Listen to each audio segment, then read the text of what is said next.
West Coast Davengers. West Coast Davengers. There's only one mantra that you all need to know. That's that one over there. See Todd, bye Todd. Good afternoon, everybody. It's Monday and it's West Coast Avengers. Holy shit, everybody.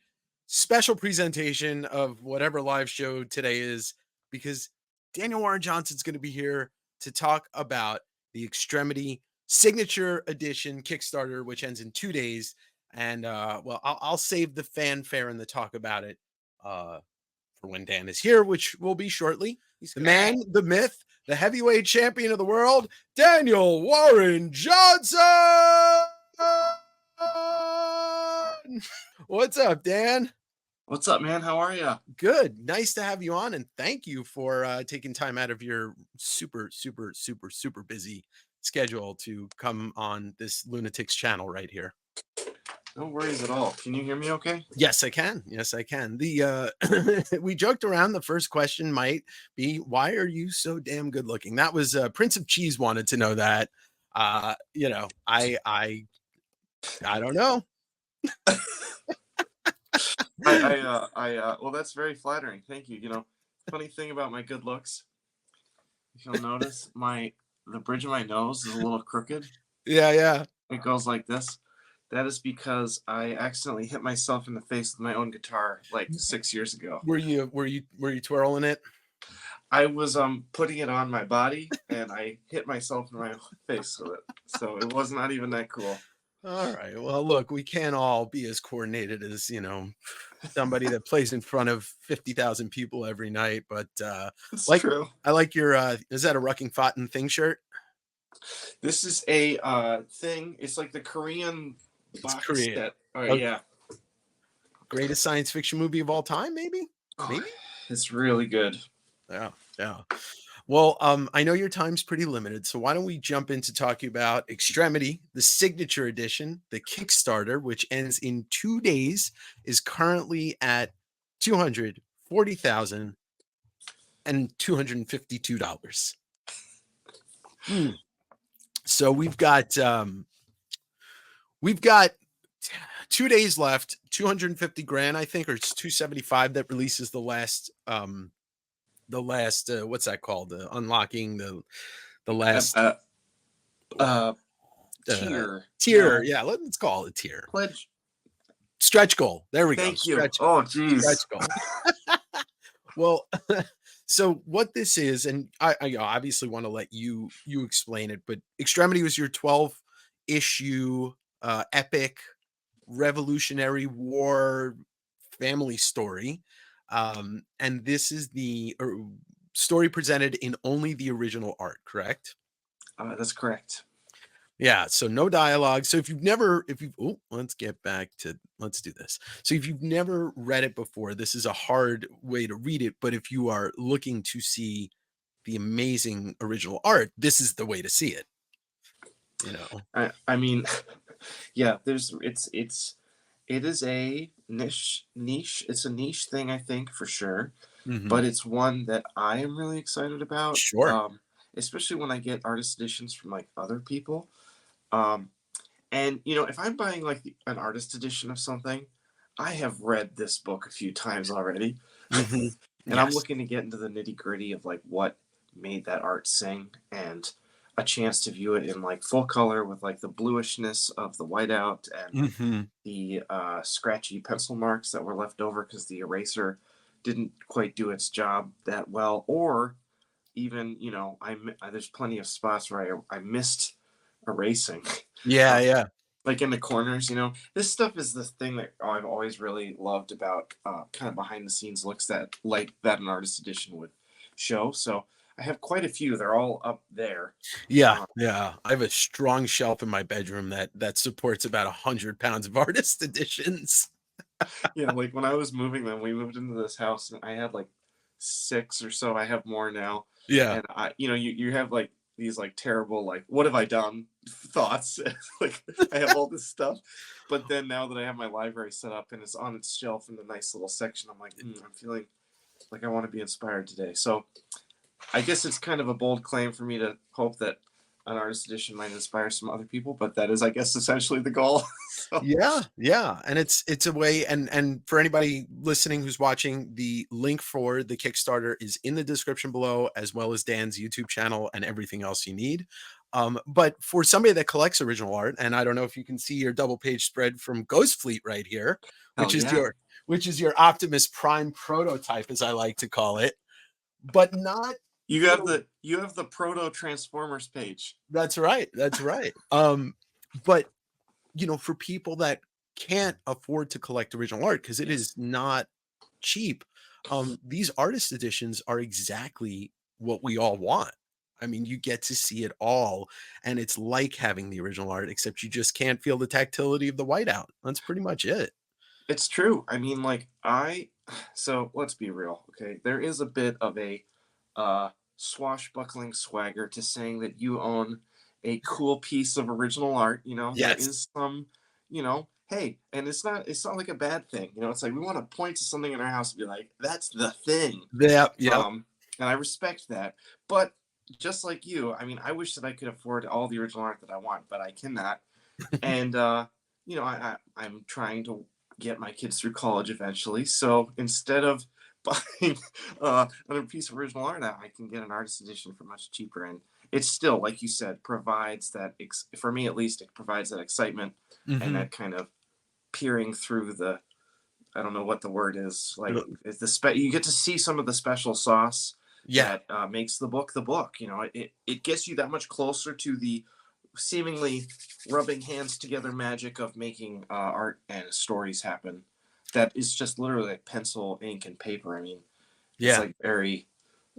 It's I don't wizard, know. but I get onto this crazy soapbox. I apologize. You got to bring me back down to earth, dude. It's wizard. No, it's wizardry. I recently had Jim Mafood on the channel, and we were talking about the wizardry of Bill Sienkiewicz, and I had Tula Lotte and Becky on the channel this past week, Becky Clunan, and talking about wizardry of art, like the little things. And I get to watch your process as anybody that watches your YouTube channel, and like you're doing your little flicks, you're doing this, you're doing that, you're scratching, you're rubbing stuff. I mean, and so it's almost like this is, your YouTube channel has prepared us to see this stuff and know exactly how you did it. But still, it's really hard to comprehend that, you can do this. And, but what you do with the art is it's like, I don't know. I talk about how you're one of these people that's doing the complete comic experience these days, writing, drawing, creating stories. The stories, though, you're putting so much emotion into it, and obviously, Murder Falcon is the pinnacle of that. But do a Powerbomb, Extremity, like they're filled with all of this real feeling, and so approaching a story like this, how long was this gestating for you?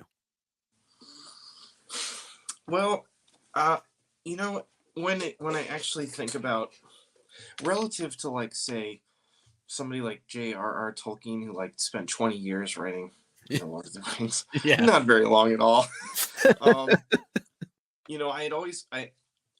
Looking back, I'm trying to enter into my brain space in like 2014, 2015. I was really trying to figure out how I could prove myself in writing and drawing like a complete story that had a beginning, middle, and end. I was trying to figure out how to get a comic book publisher to take a chance on me. Yeah. And I was also looking for things that maybe not necessarily been done before. I mean, obviously, Extremity wears many of its influences on its sleeve, but I remember like floating islands was like a thing in like video games and movies, and I just hadn't really seen it done super dynamically in comics yet. So I was like, well, there's a little set piece that I could use. And I just watched when did John Wick 1 come out? Do you remember? Oh, that's got to be a decade ago. 2013? Yeah, I want to say like 2014 maybe. Yeah, you might be right. Yeah. Well, I was really getting back into revenge movies just after seeing John Wick. I kind of got excited, and I was like, well, revenge stories are very easy. Sure. They're not very hard to write, and I was kind of looking for something that might be a little simpler. in the story department so I could really focus on the art department. Because I am always stretched thin. Some piece of the toast is not going to get buttered whenever you tackle everything. Yeah. But anyway, all that to say, I was finding that if I just did a revenge story and if I just used like these visuals of like, like I had the visuals, I had the story, I had a lot of the concepts, sketched out. I had the vibe and the visual tone, but the story, it's like it's like you have like all of the puzzle made, except there's like a big chunk right in the middle that like without it, the heart of it, it doesn't really work. Yeah. And everything kind of evolves from that one core center, which I found is actually really helpful for me now as I make stories because I'm a little more able to recognize when I don't have that core. So what I was doing is I was basically making pitch pages and writing scripts without really having that emotional core. And it wasn't until I really took time to figure that out and be honest with myself and be like, this is not quite working. It does work. It's like an engine that works, but does the engine have a soul? Does it like speak in a way that isn't just 1 + 1 = 2? I was kind of looking like 1 + 1 = 3. There's like a magical element that only comes from putting, I feel, this is just a personal thing. There are plenty of people and storytellers that will disagree with me, but I feel like there needs to be some sort of element of the soul that needs to be put in, which kind of helps hopefully make the book more than some of its parts. And so Extremity was me trying to do that, especially with the losing of the hand. Yeah. Right. Because you're an artist and a guitarist. You can't do either of those with. I know. I just got a big fat synthesizer. I can't play that without hands. Man. Oh, I mean, and the thing is like you get in from the jump and you're already into these characters, and that's something that shines through all of your work. Like, thank you. Powerbomb, and I'm a wrestling fan, and so like that's what drew me to that comic, but not knowing a single thing of what it was about. Same with Murder Falcon. I didn't know that it was like entrenched in, some real heavy emotional stuff, but also like there's a guitar riff playing through that whole book. Totally. Like, and so it's one of the things that I like to talk about on this channel is the intertwining of music and creation, and then in the things that we, like soundtracks to reading, soundtracks to movies and all that stuff. But I'll try and stay on topic with Extremity for now. We can go anywhere, bro. Is the there Extremities in the backdrop? We know why we're here. We can Yeah, go. exactly. But is there a soundtrack to this book? Like, is there something that you would suggest listening to while reading Extremity, or something that a certain album maybe that was heavy on you while you were creating it? Well, John Carpenter's music has always been a big kind of inspiration for me. His Lost Themes records, have you listened to those? I have, yeah. I at least listened to the first one when it came out. I think it's up to 3 now. It's 4. Oh, it's up to 4. So 4 is coming out soon, I should say. Okay. But in the liner, I got the vinyl record of Volume 1 because I loved it so much. I was like, I think this deserves to be in wax in my house, I was reading through the liner notes, and Carpenter like kind of wrote a little blurb. He's like, I kind of was thinking about new worlds when writing this music, and I hope your imagination and the worlds that you make in your mind will come to life alongside this music. Or that's a paraphrase. Yeah. And I was like, holy cow, this is so awesome. Like, this guy is in my head, because he was kind of like giving me permission to treat it like my own creation soundtrack. Yeah. So I listened to that music a lot when writing the script for Extremity. And I've continued to do so. It's the Lost Themes have been on when like writing Transformers, Murder Falcon, Wonder Woman. It's been a huge part of my creative process is listening to those records. So thank you, John Carpenter. Hell yeah. And also back to your like original question, I really didn't start thinking about music and in conjunction with my art really until like Murder Falcon came along. I was kind of like a bedroom guitar player when I was drawing Extremity. I wasn't really taking guitar very seriously. It was something that I would kind of do for fun here and there. And I was like good enough at it that I could hold my own, but I wasn't like actually pushing myself. I was kind of in that like working adult, married, trying to figure out how to pay my taxes phase. Guitar was like in no way a priority. So when I started working on Murder Falcon, it was because when I started working on Murder Falcon, by that time I had started taking guitar really seriously again. And was a big part of the creative process for Murder Falcon, but that's Yeah. another story. So Man, I dig it when you start up your Friday streams and you just got the guitar and you're doing stuff. I'm like, come on, play this. I'm like, and then I'm hearing you play stuff. I'm like, wait, is that this or is that that? And I'm just like, yeah, music's a huge part of my life, just like it is yours. that's awesome. Yeah, yeah. And so speaking of the big book that you're doing, there's a little thing called Transformers. Transformers. Um, you know, I'm an 80s kid. I'm an 80s, early 90s kid. I'm a little bit older than you. And I like Transformers. I was not a huge Transformers fan. But damn, if you didn't suck me in immediately, like 3 pages in, and then like, you know, you're a big wrestling fan. So obviously I'm seeing wrestling moves that Optimus Prime is throwing backward suplexes, like he's doing the clothesline and all this stuff. And I'm just like, is there a point where you think you'll ever just write a comic that's boring? Because I don't know if it would be possible for you. Like, is there something that you're gestating with right now that you're just like, I'm gonna write this one day? Because like, how are you're able to just take these comics, these stories, and just immediately grasp the person? And now I care about Transformers. It's not fair. It's not fair.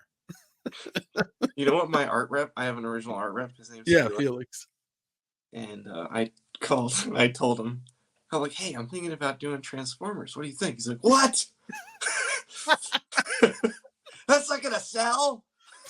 He can't help it. It's his job, right? It's like I tell him a new project I'm working on, and he's like thinking the numbers in his head, And I'm like, and I was like, I honestly, I hadn't thought that much about the original art or anything like that. I just wanted to do the book. And I told Felix, I was like, I just want to do this. I'm just excited. And Felix was like, okay. He was like, I'm not going to tell you what to do.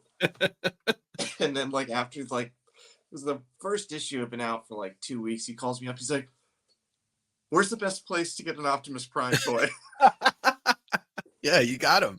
You hooked them. Like you turn people that aren't into fans into fans. And it's funny, like the tones of your stories, like I said, a lot of emotion. And the Darth Vader story you did, that's the opposite. Like that's emotional the other way. Like that's like, did you have to go to a different place to write such a dark story? Well, to be totally honest, the like creative prompt that Lucasfilm gave me when they asked me to write and draw a Darth Vader comic, they said, we would like this to not be a thinking about violence or like ruminative, like character piece on Darth Vader. They basically were like, we want this to be badass. Yeah, yeah. Please make it so. I was like, well, they did ask for this. So. They did. So like, there's this one line where like there's like a little rebel trooper. He's like, and a transport, and in little tiny letters, he's like, our families. And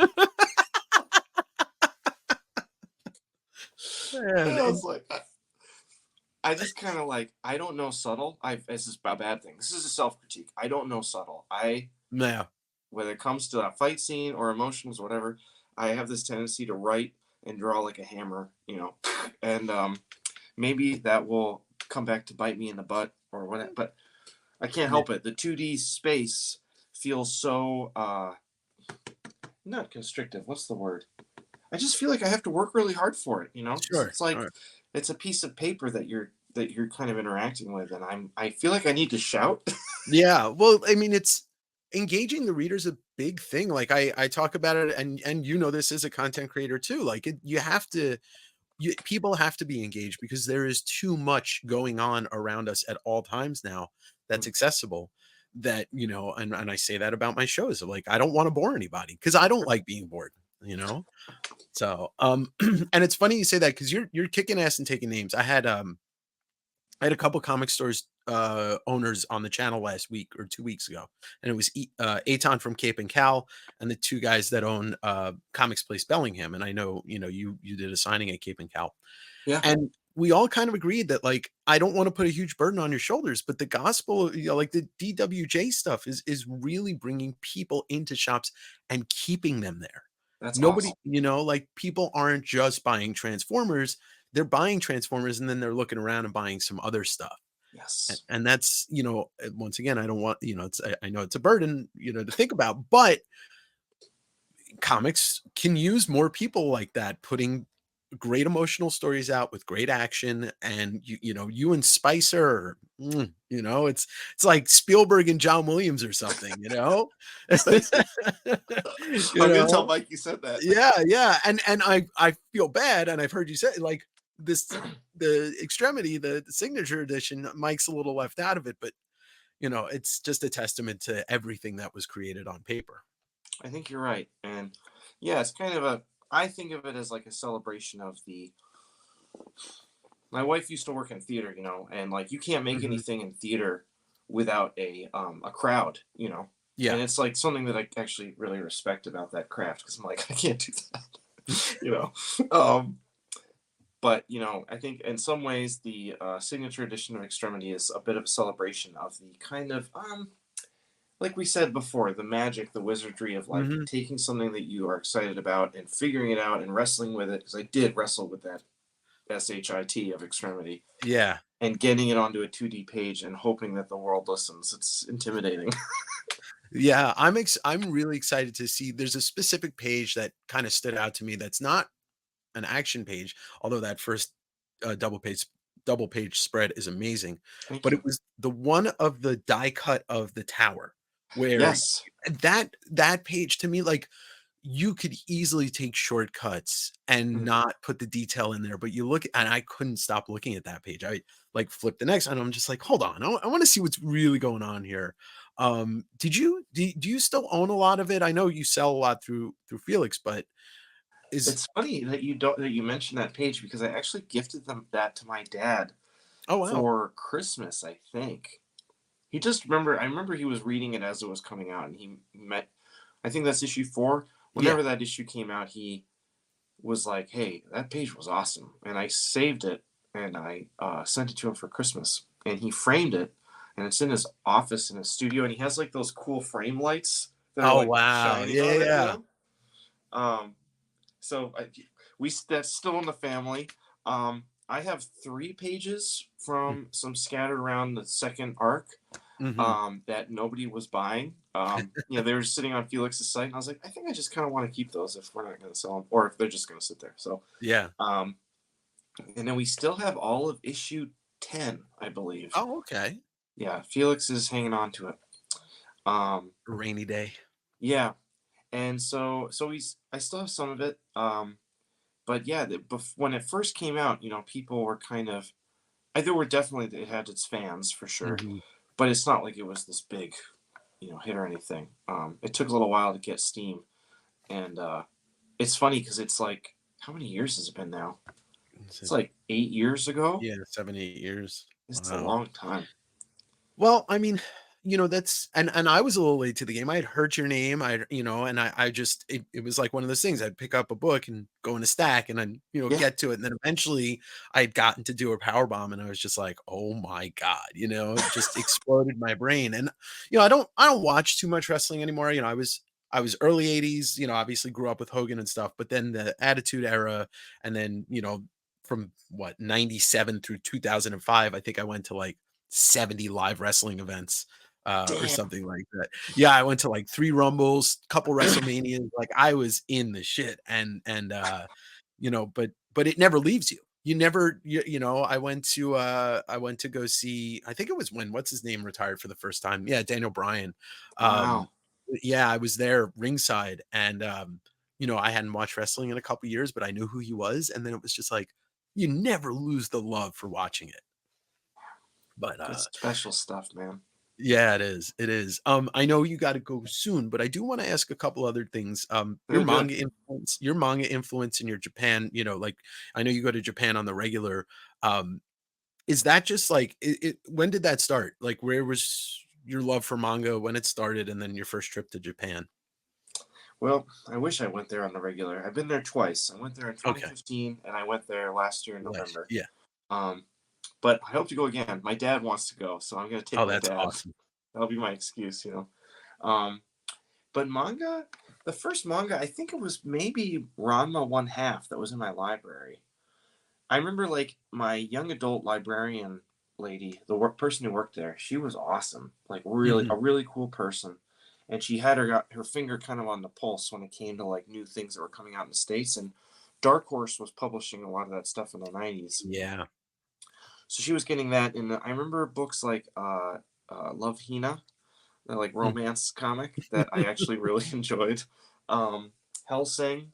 Um, there was one random one that I got from a Barnes and Noble that I'm so happy that I recognized its quality because I forgot that I owned it, and then I bought it on Amazon used like 15 years later, however long, because I was like, this looks cool, and I flipped through it. I'm like, oh my god, I used to own this. That Love when was that Metal happens. Guardian Faust by Tetsuro Ueyama, Yeah. who also did Lampo the Hypersonic Boy. He did Mitsuyoshi, stuff that has not been translated. Metal Guardian Faust was the only thing they translated. It's not available anymore. It's out of print, but the art is just stellar. The story is, but the Yeah. art is incredible, Right, and it had right. a big effect on me back then.